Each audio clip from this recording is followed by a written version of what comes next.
Boa noite, bem-vindos ao Gerando Conteúdo.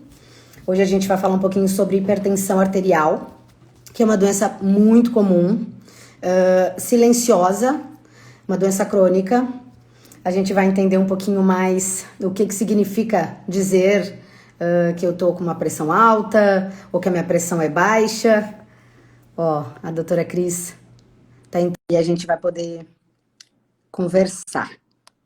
Mandem suas perguntas, seus questionamentos. A gente já tem algumas perguntinhas, a gente vai responder. Oi, doutora Cris. Oi, tudo bem? Boa noite. Tudo? Como é que tu tá? Agora tu já tá craque em live, super, né? Tá em casa, tá super de boa. Sim, agora eu já estou mais à vontade, já não sou mais marinheira de primeira viagem. Doutora, muito obrigada por topares aqui de novo no Gerando para falar um pouquinho. Na verdade, essa ideia de falar sobre hipertensão nasceu da outra live que a gente fez, né? Os Sim, questionamentos, a gente... vamos conversar um pouquinho no Gerando Conteúdo. exato. Não, e tem tido muitas perguntas sobre isso, né? Então acho que é um assunto que está sempre na pauta. Bom, doutora Cristina Silveira, cardiologista aqui em Florianópolis.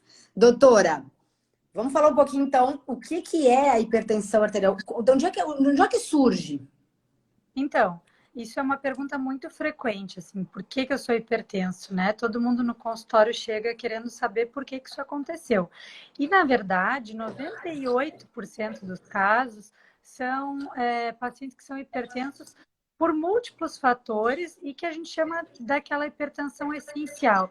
Então, entra nessa conta a história genética, a história familiar, né, do paciente, o estilo de vida, a idade, o sexo, a raça.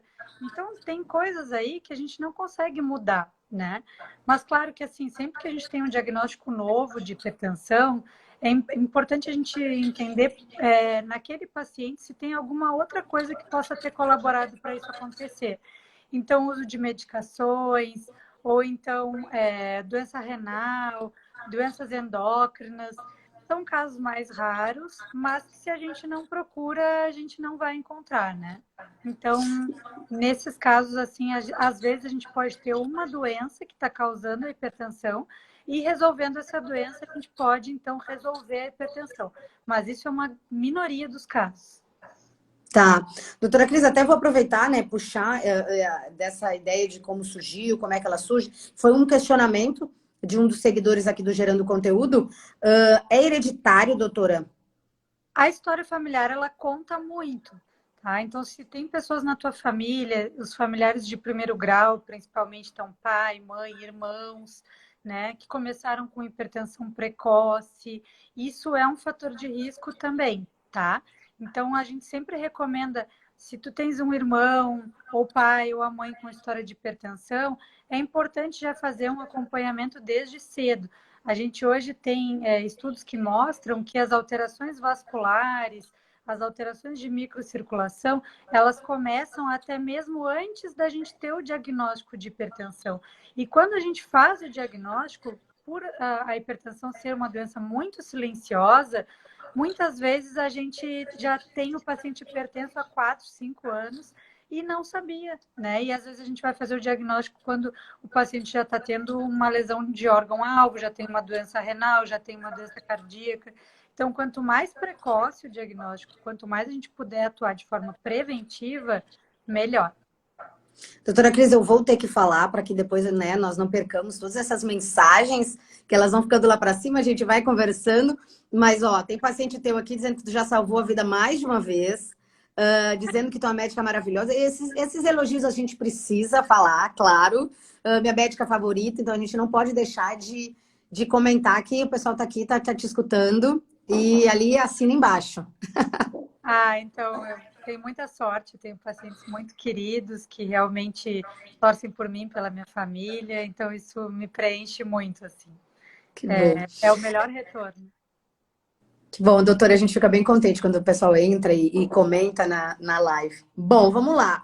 Doc, o que é considerado, doutora Cris, a pressão alta? E a pressão baixa, né? O que a gente pode considerar aí que eu tô com a pressão alta? Então, saiu uma diretriz agora em 2020 da nossa Sociedade Brasileira de Cardiologia, E os valores, eles mudam de acordo com a situação em que a gente está medindo a pressão. A pressão ótima, ideal, é 12/8 ou menos, tá? Para medida de pressão rotineira em casa, com o paciente medindo na sua própria casa com o seu aparelho, isso até foi validado agora pela nossa diretriz, foi uma das novidades. O ideal é que tenha 13/8,5 ou menos, tá? E no consultório, levando em consideração o avental branco, né? Toda aquela situação de estar num consultório, muitas vezes pela primeira vez, é considerada hipertensão acima de 14/9, tá? 140/90. Claro que nisso a gente tem que levar em consideração uma série de fatores, né? Tem pacientes, até 7% dos pacientes que a gente atende no consultório, que tem a famosa hipertensão do avental branco, e que tu atende eles com 15/10, 16/10, e ele diz, não, mas eu meço em casa e está sempre 12/8, 11/7.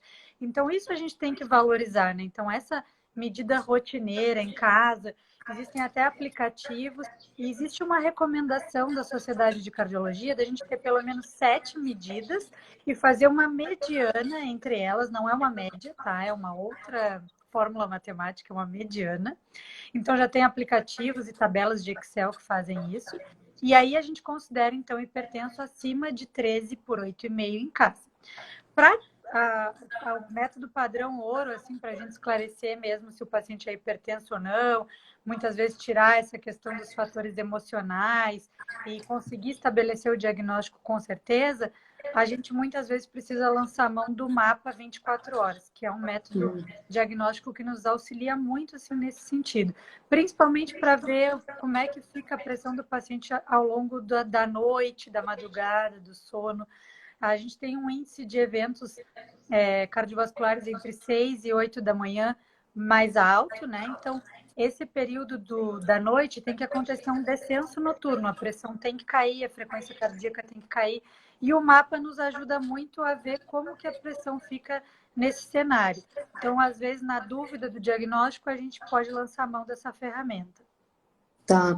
Doutora, explica para nós um pouquinho essa questão dos números, muito pertinho, muito longe. Às vezes a gente escuta, né, público leigo total, às vezes a gente vai medir a pressão em uma farmácia, por exemplo, mede minha pressão. Aí, nossa, vai estar pronta para gente, porque tá muito. Explica para nós esses Então, detalhes. quando a gente fala 12/8, 12 é a sistólica e 8 é a diastólica. Na verdade, 12/8 é uma abreviação, porque o valor certo é 120/80 em milímetros de mercúrio. Então, quando a gente está falando de idosos, né, pacientes mais velhinhos, especialmente acima dos 80 anos, é muito comum eles terem a hipertensão sistólica isolada.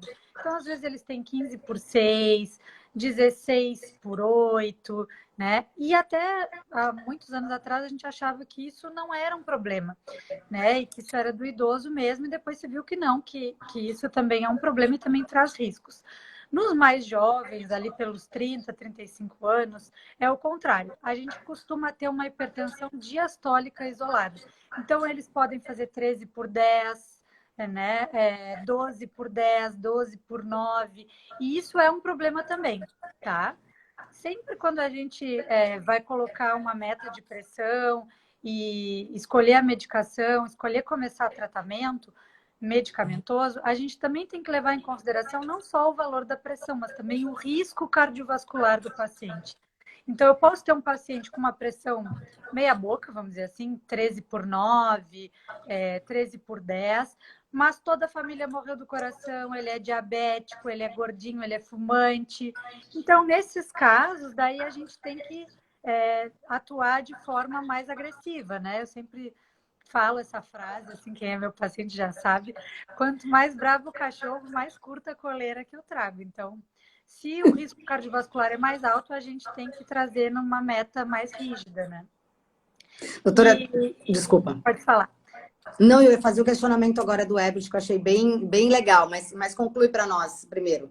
Então, sobre a pressão baixa, né, que tu tinhas me falado, é muito comum pacientes magrinhas, mulheres com um biotipo mais mignon, terem uma pressão 9/6, 10/6, né? Então, Nas mulheres é mais comum, assim, elas quando ficam muito tempo em pé, quando ficam mais hidratadas, quando está muito calor, terem sintomas de pressão baixa, né? Mas, em geral, se a pessoa não está sentindo nada, está assintomática, uma mulher pequena, a pressão é 9/6, isso é o normal para ela. E a gente não tem que se preocupar com isso, tá? A minha pressão, quando eu era mais jovem, né, mais magrinha, era 8/4. Então, para doação era uma novela. Não deve ter mudado muito, né, Duda? Te conhecendo, segue jovem, mas segue magrinho, então não teve Não, muita alteração. os Bom, guris me judiaram um pouco. foi. Ó, o Herbert perguntou aqui, ó. O que fazer em uma emergência? Segundo a cultura popular, se você estiver com pressão baixa, coloca sal na boca ou toma uma dose de uísque. O que Não, fazer se a pressão estiver alta? O que você e você está em casa? Me diz um pouquinho sobre isso. então, na pressão baixa, né? O ideal, se tu está tendo sintomas de pressão mais baixa, é deitar e levantar as pernas. E assim que possível, tomar líquido, tomar bastante líquido, tá? Às vezes a pessoa fica nauseada, vomita e não é possível num primeiro momento, tá? E se Uísque não, doutora Cris. não, uísque não, por favor. Só numa balada, agora não pode mais nem balada, né? Só em casa, então, uísque. Tá. E para pressão alta, né? O que a gente considera como pressão alta? Então, é muito importante entender se a pessoa tem sintomas ou não. Então, se a pessoa tem dor no peito, alteração visual, tontura, alteração cognitiva, está meio desorientado, muita cefaleia, né? A gente tem que chamar a atenção a esses sinais de alerta e ir para uma emergência. Em geral, isso acontece com uma pressão acima de 16/10, né? Já um nível mais elevado. Tem pacientes que às vezes vêm no consultório, é muito comum isso, eu recebo muito paciente de colegas ginecos, né? Então é muito comum às vezes o paciente vir com 18/11 assobiando, assim, não sente absolutamente nada. Isso não é uma crise hipertensiva, isso é uma hipertensão crônica sem controle. Então, principalmente nos mais velhinhos, a gente tem que ter muito cuidado de baixar a pressão muito rápido, tá? Então, às vezes, com eles, a gente tem que pegar mais leve, menos medicação, não baixar muito rápido, porque eles não toleram muito bem, tá? Mas precisa de atenção médica, sem dúvida. Alto para mim é alto também para uma outra pessoa? Então, esses valores que eu comentei antes, eles são valores universais. Tá. É muito comum as pacientes perguntarem: minha pressão sempre foi 9/6, agora é 12/8. Isso é alto? Não, não é, tá? Com o passar dos anos, principalmente depois da menopausa, as mudanças hormonais, o ganho de peso, enfim, é comum as mulheres migrarem desse padrão de 9/6 para ter 12/8, né? Isso não é considerado hipertensão, tá? Hipertensão é acima de 14/9 no consultório ou 13/8,5 em casa. Por que tem essa diferenciação, né? A pressão ótima, ela é considerada abaixo de 12/8. Acima desses valores, já tem que começar medidas preventivas. Então, uma atenção médica, buscar uma pessoa de confiança, alimentação, atividade física, o estilo de vida, né? Isso é o mais difícil, tá? Na minha experiência assim no consultório, se o paciente entende o motivo, se a gente consegue adequar para a rotina dele, deixar um comprimido só uma vez no dia, fica fácil de tomar o remédio. O mais difícil é mudar a alimentação, é fazer atividade física, é dizer não para as comidas que a gente gosta, é perder peso. Então, isso é o mais difícil. Então, nesse caso, eu acho muito importante assim ter um vínculo com alguém, sabe? É muito comum também me trazerem os pacientes dizer: eu trouxe aqui para tu brigar com ele, né? Para tu dar uma mijada. Nem sempre funciona para todo mundo essa estratégia. Tem paciente que precisa, assim, né, de um Uma chacoalhão, chamada. de um joelhaço, né, como a gente diz no Rio Grande do Sul.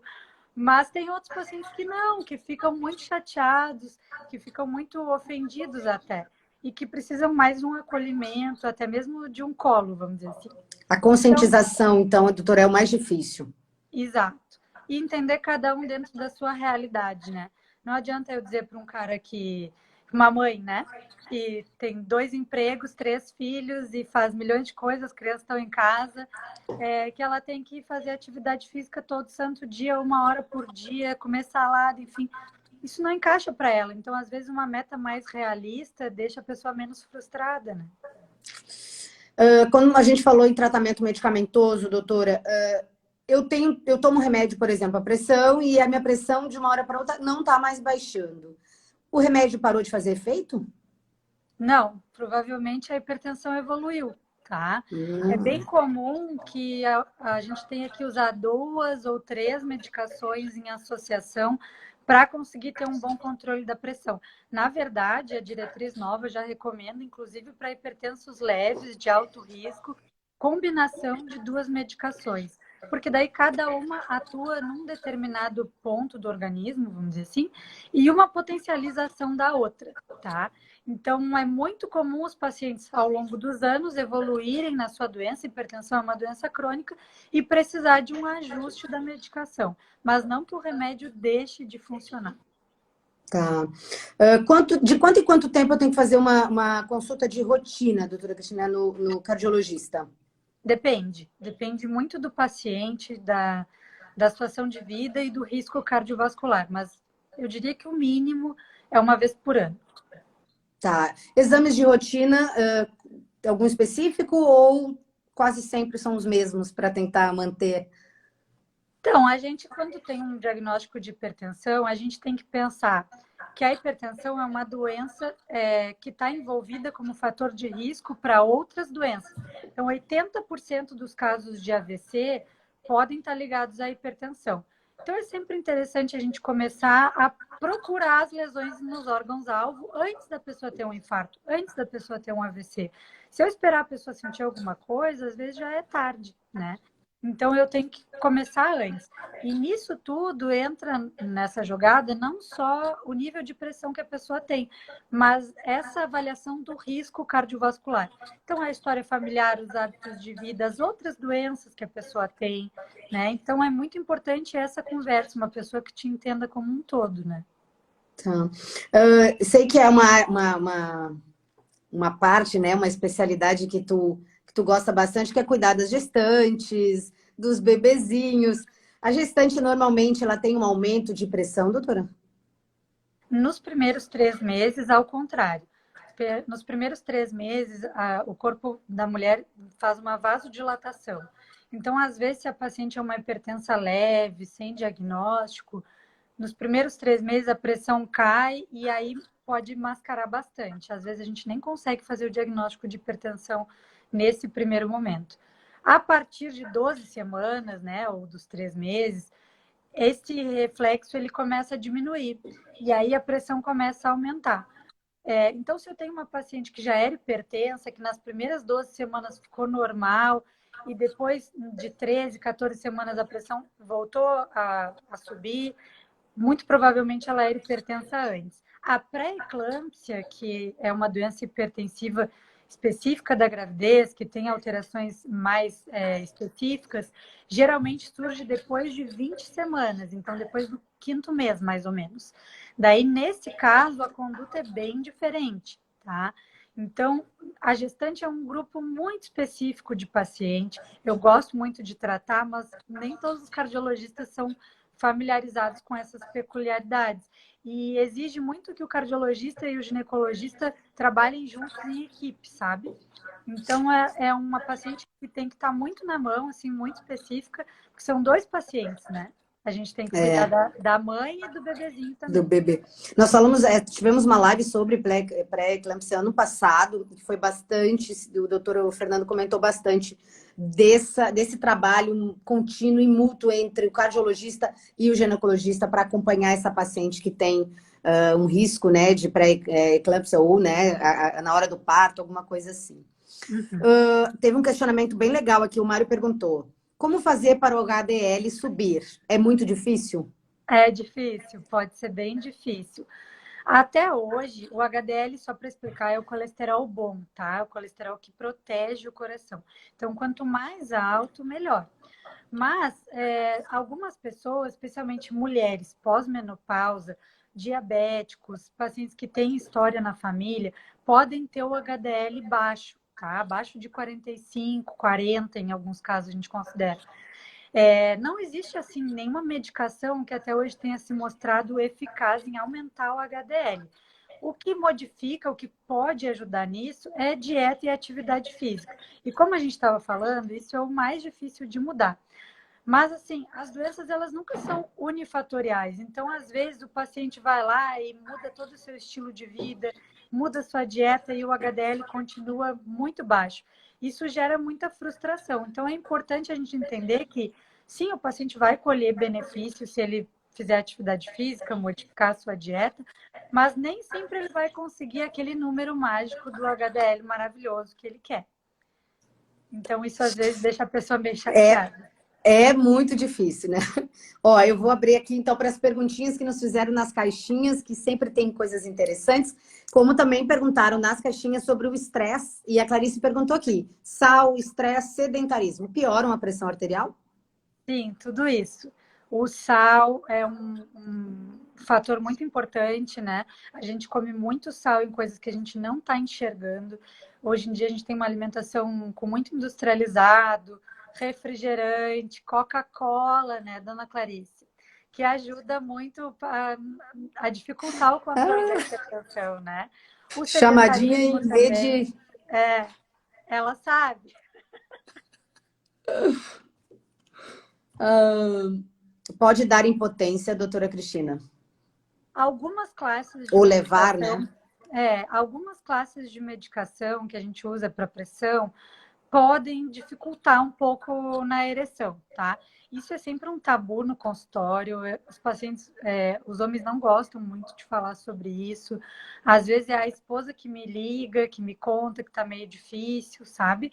Mas existem muitas alternativas que a gente pode usar de medicação. Então, por isso que é muito importante a gente entender o paciente dentro do contexto dele. Hoje em dia, mesmo que a gente precise usar os beta-bloqueadores, que costumam ser os grandes vilões, né, nessa questão da impotência, existem medicações que são mais específicas para os receptores do coração, que não causam impotência, que não tem esse efeito colateral, e que daí a gente pode tirar esse fator de confusão da jogada. Mas, às vezes, a impotência não é somente pelo antihipertensivo. Então, é muito importante também ter, muitas vezes, uma avaliação especializada para a gente entender, no caso de cada paciente, o que está acontecendo. A própria impotência é multifatorial, né, doutora? Não é uma coisa só. Às vezes é uma.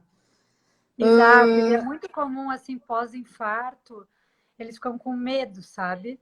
E aí, isso é um grande tabu, assim, para conversar no consultório. Mas a gente que é mulher, a gente tem mais essa vivência de ir no ginecologista, de acabar conversando sobre a vida sexual, né? E os homens não. Então, eu costumo sempre. Eu já puxo esse assunto, sabe? Porque daí eles Tu ficam já mais à pergunta, já dá o. vontade. Eu já pergunto, já falo, já antecipo, às vezes, se isso acontecer, né? Para não ter essa vergonha de falar. Porque é importante, né? Porque se o paciente não fala, muitas vezes ele vai lá, toma o remédio que o amigo recomendou, toma um azulzinho, às vezes pode interferir no remédio que ele toma, e pode ser muito, muito, muito maléfico nesses casos. Tá. Ezetimiba, doutora, ajuda? Ajuda na hipertensão, tu quer dizer? É, acredito que sim. Acho que o Mário questionou aqui. Ezetimiba ajuda. Acho que nós estamos falando sobre baixar HDL. Ah, sim. Então, ezetimibe é uma medicação que a gente usa, ezetimibe ou ezetimiba, né? Que a gente usa para controle de colesterol. É uma medicação que atua mais no LDL, que é o colesterol ruim, nas frações ruins do LDL, e não tanto no HDL, tá? Geralmente tem uma ação neutra sobre o HDL, não contribui para aumentar o HDL. Então. Tá. Mais uma perguntinha que veio na caixinha. Doutora, a tal da pressão emocional existe? Então, existem muitos receptores no coração, nos vasos sanguíneos, aos neurotransmissores que são liberados quando a gente toma um susto, quando a gente está nervoso, quando a gente é assaltado, enfim, existe toda uma liberação de catecolaminas, de neurotransmissores, que podem fazer com que a pessoa fique hipertensa numa situação dessas. Isso que significa que ela é hipertensa crônica? Não necessariamente. Mas, às vezes, a pessoa vem no consultório, está passando por uma situação de estresse, agora a gente tem visto muito isso na pandemia, né? Às vezes fica difícil diferenciar. Então, essa medida em casa, essa medida rotineira, no seu ambiente familiar, no domicílio, tirando as situações de estresse e até mesmo o mapa que vai ver a pressão com a pessoa dormindo, nos ajuda muito a esclarecer isso, o que está acontecendo, tá? Mas tem muito paciente que diz, minha pressão sobe só quando eu fico nervoso e só quer tomar remédio nesse cenário. E pode estar sendo um hipertenso crônico que está ficando sem tratamento e exposto, então, ao risco de ter alguma complicação. Como cardiologista, o que tu diria para nós, meros mortais, que não sabemos ainda se temos problema com pressão, pouco medimos, o que a gente pode fazer para tentar reverter um problema de pressão, já que é tão silencioso? Então, eu também sou uma mera mortal, já estive muitas vezes do outro lado, já fui paciente, já fui familiar de paciente, não é fácil, né? Isso também acabou me trazendo uma outra visão para a minha prática diária, né? Então, assim, a hipertensão a gente tem visto cada vez mais cedo, cada vez em pacientes mais jovens. A gente tem uma epidemia de obesidade hoje em dia e cada vez a gente tem um estilo de vida menos saudável. Então, o principal é isso, é encarar como uma medida de saúde mesmo, né? Ter uma atividade física regular, que seja uma coisa para liberar o estresse mesmo, não pelo físico, mas pela saúde mesmo, tá? A alimentação mais saudável possível, nada muito assim, eu não gosto de dietas muito restritivas, porque eu acho que é muito difícil de tu manter a longo prazo. Então, eu sempre procuro dizer para os pacientes comerem mais saudável durante a semana, salada, fruta, legume, carne magra, né? Para no final de semana, se quer comer um churrasquinho, se quer comer um docinho, isso não tem um impacto tão grande na tua saúde, tá? Eu acho que isso é o mais difícil de mudar. E cada vez mais a gente tem visto as doenças chegando mais cedo. Então, quanto mais cedo a gente procura uma pessoa que a gente tem uma referência, que a gente pode conversar, eu acho que isso ajuda bastante. Doutora, perguntaram aqui se a relação sexual aumenta ou baixa a pressão, o ato e o pós-ato. Conta como uma atividade física. Então, o ato sexual faz com que a pressão aumente naquele momento. Mas depois existe uma situação de relaxamento, assim como na atividade física, existe uma sensação de bem-estar, liberação de serotonina, de neurotransmissores que fazem uma vasodilatação. Então, é esperado que depois da relação sexual a pressão seja um pouco mais baixa. O ideal, se a gente for medir a pressão, é sempre 30 minutos depois, tá? Não nesse momento. Tá. Bom, doutora Cris, eu quero te agradecer. A ideia do Gerando Conteúdo é trazer um pouquinho de conhecimento, falar um pouquinho sobre saúde e bem-estar. A gente sabe que a ideia do canal é ser uma live curtinha, de ali, né? A gente sempre tenta fazer 20, 30 minutinhos para a gente tentar realmente sanar algumas dúvidas. E Claro. as dúvidas que alguém ficou, ou que vai, né, no decorrer de quem olha depois a nossa live ou acaba escutando pelo Spotify, pode adicionar a doutora Cristina. Tem muita informação legal, principalmente sobre hipertensão. Ela sempre abre caixinhas, então perguntem. Na dúvida e na necessidade, marquem uma consulta, né, doutora Cristina, que a gente consegue ajudar o maior número de pessoas possível sempre que a gente se encontra. Muito obrigada pelo espaço, pela oportunidade. E eu fico à disposição. Quem quiser me seguir no Instagram, a gente está seguido postando bastante informação. Eu abro bastante caixinha de perguntas, como tu falou. Gosto muito dessa troca com os pacientes, com os amigos. Doutora, boa noite, bom descanso. Dá um beijo Obrigada. no Pedro, se ele se comportou. Se comportou. O Miguel já está um mocinho agora, o Pedro está entrando nos trilhos agora. É menorzinho. Um beijo, bom descanso. Beijo, Tchau, até mais. tchau. Tchau, tchau.